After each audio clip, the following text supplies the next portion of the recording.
Film ini menceritakan anak seorang pejabat yang melarat. Keluarganya difitnah sampai terjatuh menjadi pengemis. Dalam linglung kehidupannya itu, ia berjumpa seorang pengemis tua bernapas busuk. Orang tua ini dapat melihat potensi besar dalam jiwa si pemuda, yaitu memiliki jurus tapak naga pembelah sukma. Gimana keseruan filmnya? Silahkan teman-teman subrek channel ini terlebih dulu dan jom kita masuk ke alur ceritanya.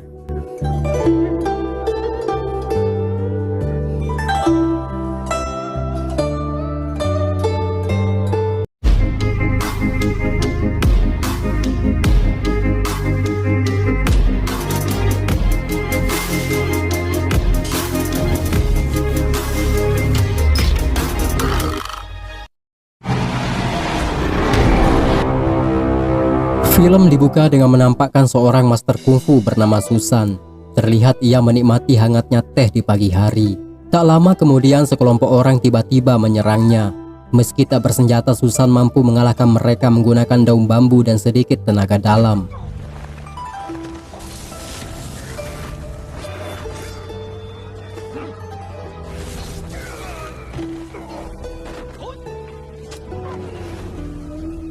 Tak sampai di sana, salah satu orang dari kelompok tersebut kembali menyerang. Terlihat kemampuannya jauh lebih kuat dari yang sebelumnya, sampai membuat Susan terhempas.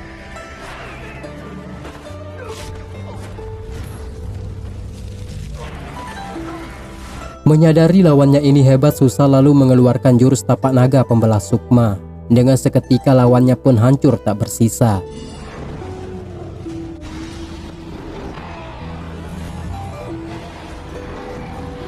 Tak berselang lama ia merasakan getaran hebat yang ternyata hukuman telapak emas dari langit.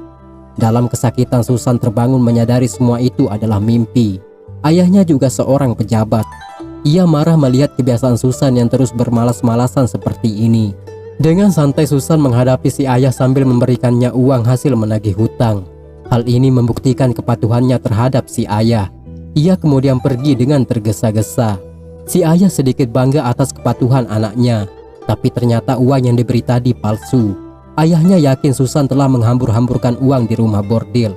Dan ternyata memang benar. Susan membagi-bagikan semuanya kepada mereka dengan maksud mendapat pujian. Ahai yang merupakan pengawalnya terlihat takut karena uang telah habis digunakan Susan. Tentu ayahnya akan marah mengetahui ini. Menanggapi itu, Susan dengan yakin berkata, ayahnya tak akan pernah marah apabila dibelikan minuman. Kebetulan ia lalu terpana melihat seorang gadis yang bercadar.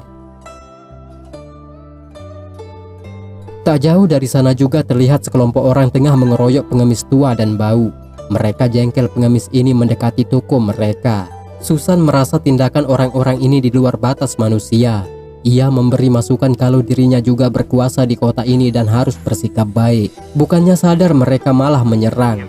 Di sini pengemis tua memperhatikan Susan dengan serius. Tampak ia tahu kelebihan pemuda tersebut. Atas kejadian tadi semua orang memujinya. Pengemis tua itu juga berterima kasih kepada Susan, tapi ia salah menghadap. Setelah bertatapan langsung, orang tua itu tak sengaja berceguk. Hal ini membuat napas busuknya keluar dan melebihi bau kentut.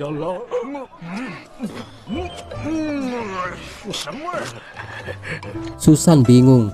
Ini pertama kali dalam hidupnya menghirup bau sebusuk itu. Orang tua ini sendiri menyesal ia terus menutup mulutnya. Susan lalu memberikan orang tua itu 2 keping uang untuk digunakannya membeli minuman. Kebaikan pemuda ini tentu tak akan dilupakannya. Orang tua ini menganggap Susan seorang pahlawan. Itu semua dirasakan dari penglihatan mata batin. Ia juga menjelaskan, tapi lagi napas busuknya keluar terdorong cegukan. Kali ini orang tua itu benar-benar menyesal. Dengan sekejap juga ia meninggalkan mereka.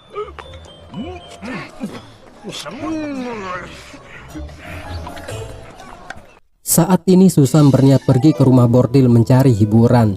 Ia berpesan agar Ahai tak lupa memberi minuman untuk ayahnya. Setibanya di sana, Nyonya Hua menyambut Susan dengan ramah dan meminta seorang wanita menghiburnya. Tapi Susan tak tertarik dengan wanita tersebut. Ia lalu mendengar suara indah musik yang dimainkan seorang penyair. Wanita ini tak lain yang pernah dilihat Susan. Ia bernama Yilian. Susan tertarik dengannya, tapi ternyata ia bukanlah wanita seperti yang dianggap. Mengetahui itu, Susan berniat menebusnya dan ingin menjadikan Yilian sebagai istri. Tampak Yilian setuju tapi dengan syarat, yaitu harus menjadi orang yang peduli dengan rakyat dan mengalahkan sekte Genmai. Tanpa pikir Susan menyanggupi, tapi ia bingung baru pertama kali mendengar sekte tersebut.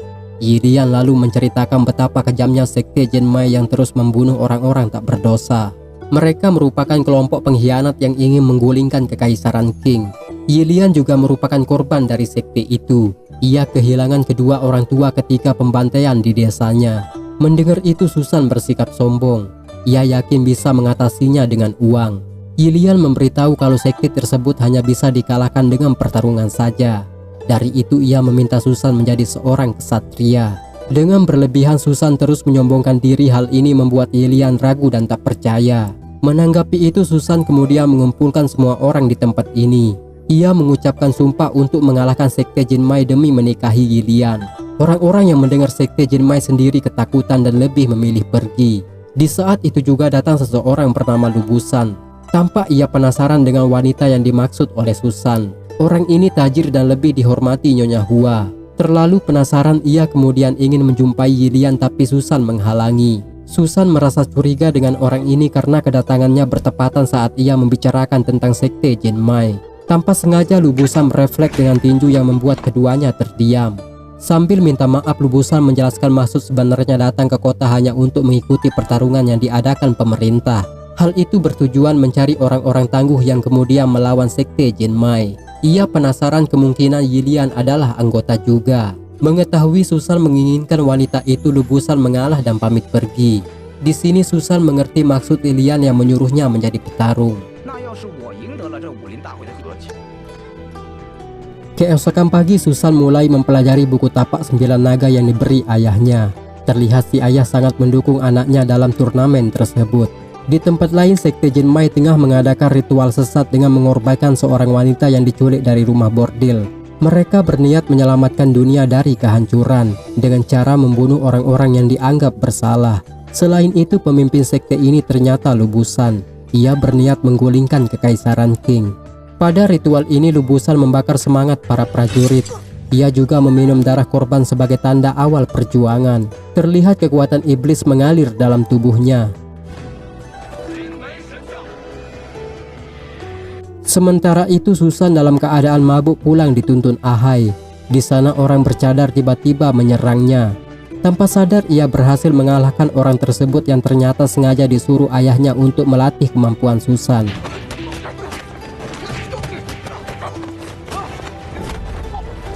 Orang ini adalah Paman Chen yang merupakan sahabat ayahnya.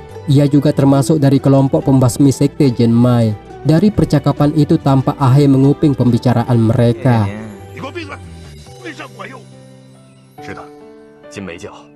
Pada malamnya Lubusan merencanakan waktu penyerangan yang tepat. Di sana terlihat Ahai memberi informasi mengenai keluarga Susan yang ingin melawan sekte mereka. Diketahui selama ini Ahai merupakan seorang mata-mata yang sengaja diutus. Di lain sisi dua orang bercadar juga terus mendengarkan percakapan itu. Lubusan kemudian memerintahkan mereka menghabisi keluarga Susan. Ia juga mengetahui keberadaan dua orang penyusup tadi.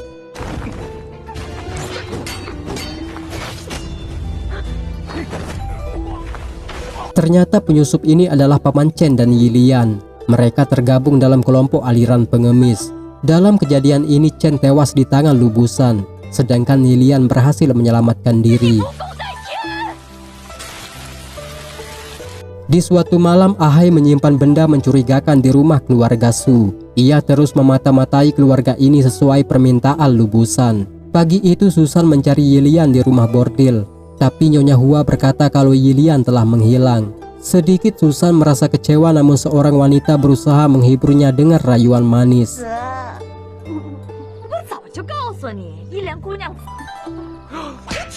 Di depan rumah Susan terkejut melihat banyaknya prajurit kekaisaran menyita semua kekayaannya. Terlebih lagi si ayah ditangkap atas tuduhan bekerja sama dengan sekte Genmai.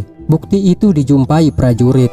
Susan yakin ini semua adalah salah paham namun prajurit memanggil Ahai untuk memberikan kesaksian. Ia pun mengaku dan menjebak keluarga Su dengan bukti yang memang telah disiapkan. Susan dan ayahnya dianggap berkhianat dan akan dihukum mati. Tak terima ini semua Susan memberontak berusaha menyelamatkan ayahnya. Ahai sendiri tewas saat itu, sedangkan mereka berhasil kabur meski dikejar sampai matahari terbenam.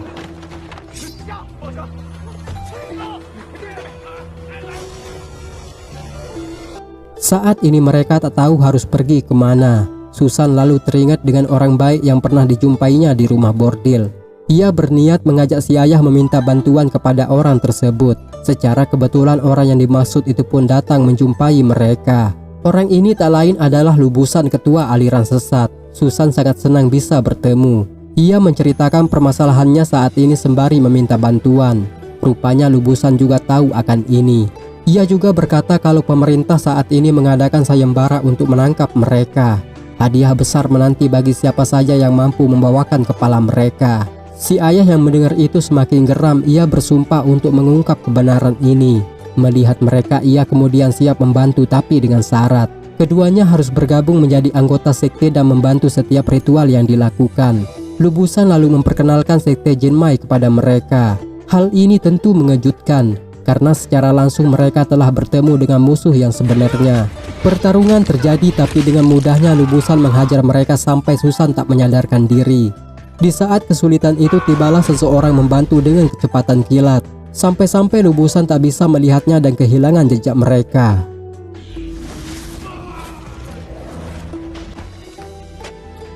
Keesokan pagi Susan terbangun mendapati tubuhnya kaku akibat cedera saraf otot. Tampak keduanya bingung tak tahu siapa orang yang telah menyelamatkan mereka. Tapi Susan yakin jika orang ini adalah tetua pengemis yang sebelumnya pernah ia tolong. Semua itu dipastikan dari botol arak dan kepingan uang yang ditinggalkan. Si ayah juga sadar kalau nasib mereka sekarang adalah gelandangan.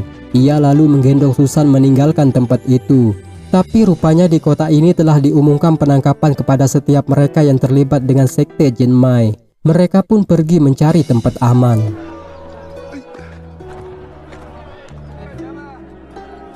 Karena kelaparan, ayah Susan meminta sepotong kue kepada seorang pengemis yang dilihat. Tapi sama sekali pengemis ini tak kasihan terhadapnya. Bahkan sekeping uang pun ia tak mau berbagi. Pengemis ini juga menyarankan untuk mencari alat peraga buat mengemis, agar ia lebih terlihat seperti gelandangan. Pengemis itu pun pergi dengan berlagak sombong. Susan yang melihat itu terdiam mengalihkan pandangan. Ayahnya lalu berjalan menyusuri kota. Di sana ia terhenti melihat orang-orang yang tengah makan. Mirisnya satu orang pun tak ada yang kasihan. Tanpa sengaja ia melihat semangkuk makanan sisa yang dibiarkan seekor anjing. Ia lalu mengambilnya. Dengan perasaan senang makanan itu dibawa ke tempat Susan. Terlihat Susan menolak dan membuang makanan tersebut. Ia tak terima ayahnya harus seperti ini. Kebetulan seseorang yang lewat memberikan kepingan uang. Susan yang melihat itu memprotes sehingga orang tadi beranggapan mereka tak membutuhkan uang dan mengambilnya kembali. Si ayah sadar setelah memperhatikan mangkuk di tangannya. Inilah alat peraga yang dimaksud pengemis waktu itu.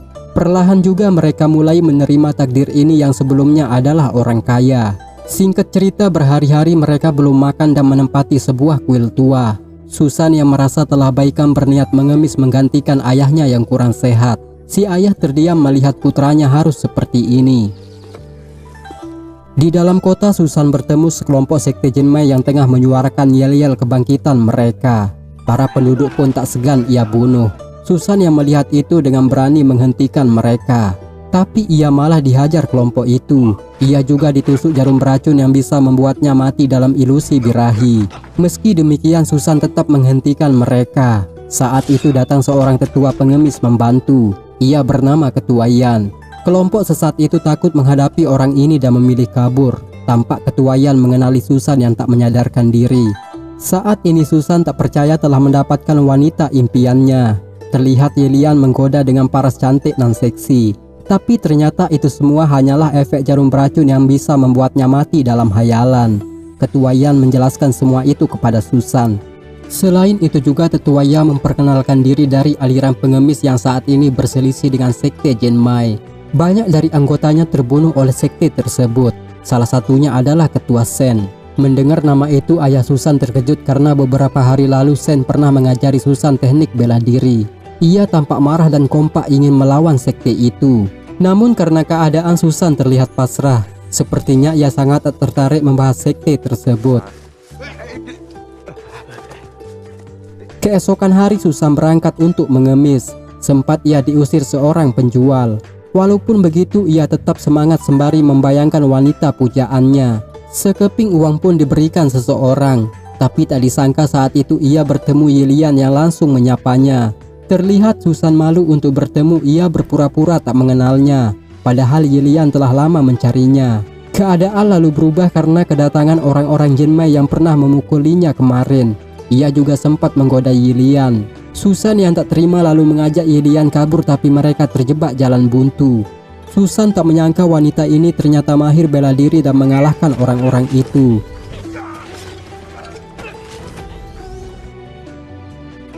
Pada malamnya mereka akhirnya tiba di kuil tua.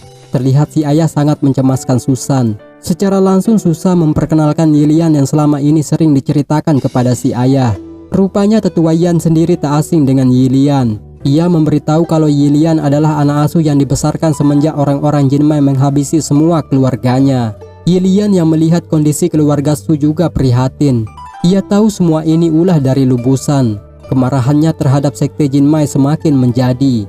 Ia berinisiatif menyerang kelompok tersebut dan meminta persetujuan tetua Yan.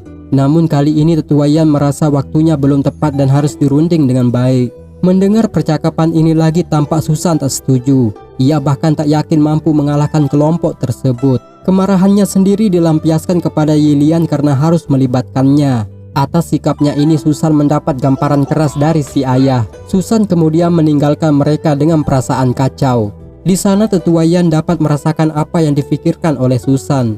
Ia lalu menyusul pemuda tersebut. Di dalam hutan tetua Yan memberikan Susan pencerahan. Ia mengerti dan mengakui kesalahannya. Semua itu disebabkan karena Susan merasa tak berguna. Terlebih lagi dengan kondisi sekarang yang tak bisa menguasai bela diri. Tetua Yan lalu menyarankan sebaiknya Susan mempelajari bela diri aliran pengemis. Tapi ia tampak tak tertarik karena menurutnya aliran pengemis hanya memiliki jurus tongkat pemukul anjing. Anggapan itu dibantah tetua Yan sebab aliran mereka juga menguasai berbagai jurus. Mulai dari jurus tongkat pemukul anjing, tapak naga, dan jurus dewa mabuk. Mendengar itu Susan tertarik untuk mempelajari tapak naga. Namun jurus tersebut telah lama hilang. Tetua Yan lalu menyarankannya mempelajari jurus dewa mabuk. Kemungkinan Susan dapat menguasainya. Singkat cerita mereka kemudian berlatih jurus tersebut dalam kondisi mabuk berat sesuai namanya. Atas ketekunannya Susan berhasil menguasai setiap gerakan jurus. Tetua Yan sendiri lebih bersemangat mengajarinya. Namun di samping itu sekelompok orang dari sekte macan putih mengira mereka tengah berkelahi. Sebab dalam pertarungan itu Susan tanpa sengaja mengeluarkan kekuatan yang membuat tetua Yan terpental. Ia merasa puas menyadari kalau Susan telah menguasai jurus tersebut. Orang tua ini pun meninggal. Tapi Susan tak menyadari itu dan dia sendiri ikut tidur di sana. Tak lama kemudian ia sadar dalam perasaan bingung karena orang-orang ini menganggapnya pahlawan setelah membunuh ketua pengemis. Rupanya sekte ini juga sekutu dari sekte Jinmai. Mereka dipimpin seorang ratu yang berasal dari puncak neraka. Ia bernama Ratu Zhao. Secara langsung anak buahnya melapor kalau pahlawan yang dibawanya ini memiliki jurus hebat yang mampu mengalahkan ketua pengemis. Mereka penasaran dan meminta Susan memperagakannya di hadapan Ratu Zhao. Susan yang tak ingat apapun mengeluarkan jurus bohongan. Tapi ia tak sengaja memperagakan salah satu jurus yang akhirnya meyakinkan mereka. Atas hal ini Susan diangkat menjadi ketua prajurit. Sempat ia menolak. Namun karena diancam Susan terpaksa menuruti bahkan menganggapnya sebagai kehormatan. Dalam pencarian itu Yilian akhirnya menjumpai mayat tetua Yan. Sempat ia menganggap ini adalah perbuatan Susan. Namun si ayah yakin kalau Susan bukanlah pelakunya karena dia sama sekali tak bisa bela diri. Mereka berfirasat kalau semua ini adalah perbuatan sekte Jinmai. Kemungkinan Susan juga telah ditangkap oleh sekte tersebut. Di tempat lain Susan yang berniat kabur dihentikan oleh seorang prajurit yang tengah berlatih. Dia beralasan ingin mencari obat karena tak enak badan. Prajurit ini berkata tak perlu karena mereka yakin mempunyai mantra sihir yang bisa mengobati setiap penyakit. Mantra itu pun ditunjukkan kepada Susan. Ia lalu menguji kehebatannya dengan beberapa tebasan pedang. Tampak orang ini kebal senjata setelah meminum air yang diberi mantra. Tapi rupanya ia malah tersungkur akibat luka yang begitu banyak.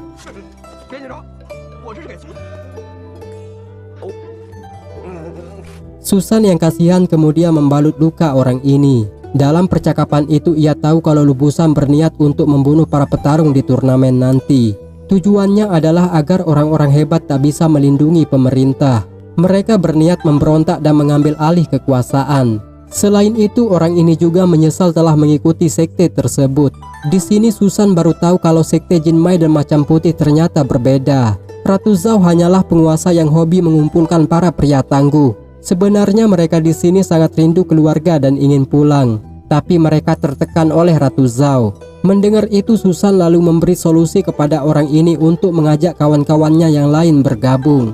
Mereka setuju dan mendengarkan rencana Susan. Keesokan pagi, Yilian dengan berani menjumpai Lubusan seorang diri. Ia meminta agar Susan dilepaskan. Kemarahannya atas kematian tetua Yan juga ditampakkan. Tapi tuduhan ini membuat Lubusan bingung dan menyangkalnya. Terlihat Yilian tak dapat menahan amarah. Ia menyerang namun dengan mudah Lubusan mengalahkannya. Yilian sendiri dijadikan tahanan.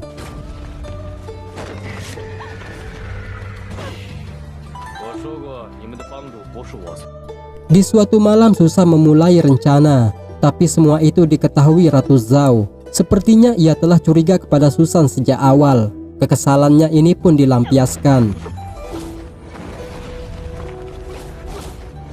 Dalam pertarungan itu tetua pengemis datang membantu.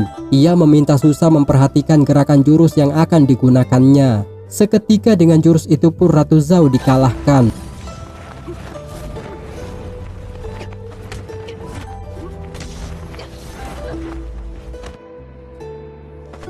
Keesokan hari Susan terlihat bersedih mengetahui kenyataan yang terjadi. Ia menyalahkan diri berlarut-larut. Saat itu juga tetua pengemis memberitahu kalau Susan merupakan keturunan naga, yang artinya dia bukanlah orang sembarangan. Tetua ini memberitahu Susan sepatah kata yang berbunyi rasa sakit, yang dimana kata ini merupakan ilmu yang harus dimaknai olehnya. Ia juga meminta Susan agar berlatih 12 jurus serta meminum anggur untuk memulainya. Tetua pengemis itu pun pergi sambil menyuruh Susan segera menyelamatkan Yilian yang saat ini menderita di dalam penjara. Kali ini Susan benar-benar akan melawan sekte tersebut. Ia merasa bertanggung jawab menggantikan tetua Yan sebagai ketua pengemis. Seperti yang terlihat, Yilian larut dalam puisi kesedihan. Ia berharap Susan segera menolongnya. Atas tanggung jawab besar yang dipikul, Susan mulai berlatih bela diri. Perlahan jurus demi jurus dapat dikuasainya seiring waktu berjalan.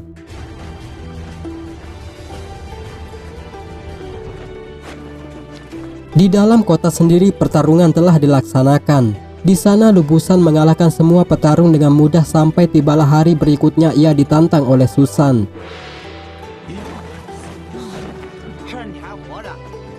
Sepertinya Lubusan meremehkan kemampuan Susan, tapi ia tercengang melihat perubahan lawannya saat ini. Saat itu Susan berhasil memancing amarah Lubusan, sampai identitas aslinya pun ditunjukkan kalau dia memang ketua sekte Jinmai. Semua orang tak menyangka sosok pengkhianat ternyata ada di depan mata mereka. Prajurit kerajaan pun dibunuhnya. Selain itu, Yilian dihadapkan guna menekan posisi Susan.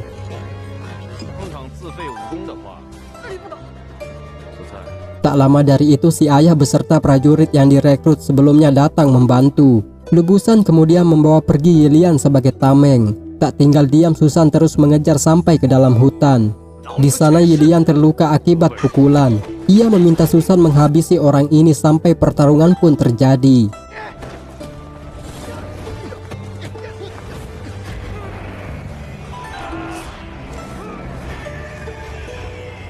Akibat kekuatan iblis itu Susan tak bisa bangkit. Tak disangka Yilian menghentikan Lubusan dengan serangan tusuk konde. Hal ini membuat Lubusan marah dan menyerang balik. Sepertinya Yilian tak bisa bertahan lama karena luka parah. Begitu juga dengan Susan yang terlihat sulit untuk bangkit. Ia hanya bisa menangis dan mengingat kenangan indah mereka. Namun di saat itu juga ia kembali teringat perkataan tetua pengemis bernapas busuk. Kata rasa sakit yang dulu pernah diucapkan mampu ia pahami. Itulah sumber makna kekuatan. Susan pun bangkit dalam penguasaan ilmu level tinggi, yakni tapak naga pembelah sukma. Kekuatan iblis dari Lubusan pun tak bisa menandingi.